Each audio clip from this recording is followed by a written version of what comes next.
So you're being taxed on so many levels today by the government. You're being taxed on your income. In April each year, you pay both state and federal income taxes, depending on which state you live in.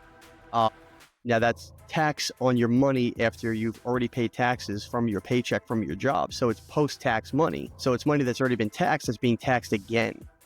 Then on top of that, you're paying taxes. If you look at all your bills, they all have taxes on them for their goods and services, like phone bill and electricity and all these things that you pay on a routine basis that we all pay. They have small taxes listed, itemized on the bills. If you ever look at your bills, you can see there's all these surcharges, taxes. These are all taxes by the government. Sometimes they don't even call them a tax, they'll call them a surcharge, which is basically a tax from the government that is put through some sort of deal or bill that they passed that puts pressure on the companies to now have to push that onto their customer, and they hide it under the name surcharge, but it's actually an additional tax. But further, you can go to like anytime you drive on a road or a highway and you pay a toll, that's an additional tax on your money. These are all taxes, and we don't look at them as taxes because they're clever in the way that they call them, what they call them. They're not always labeling them as a tax because they don't want the Americans to think that they're being taxed in all these different areas, but that's what they are. They're taxes.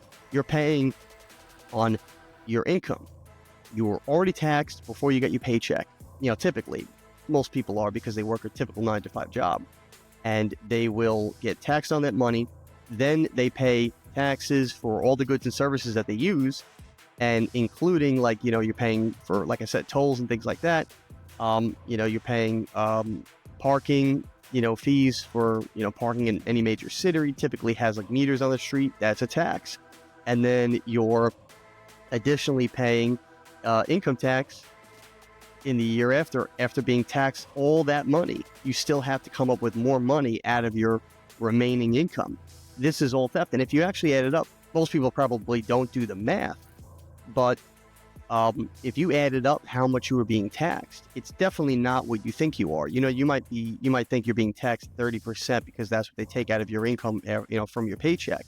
But if you add all the taxes you pay throughout the year, you might realize you're actually being taxed 50% or 60% collectively for everything that you're paying. So these are all things that are unconstitutional and unlawful. This is not supposed to be the way it is on the American people. This is why people are struggling in America and in other countries in the world. It's not because prices are high, and it's not just because our money is being devalued. It's because mainly taxes levied by the government.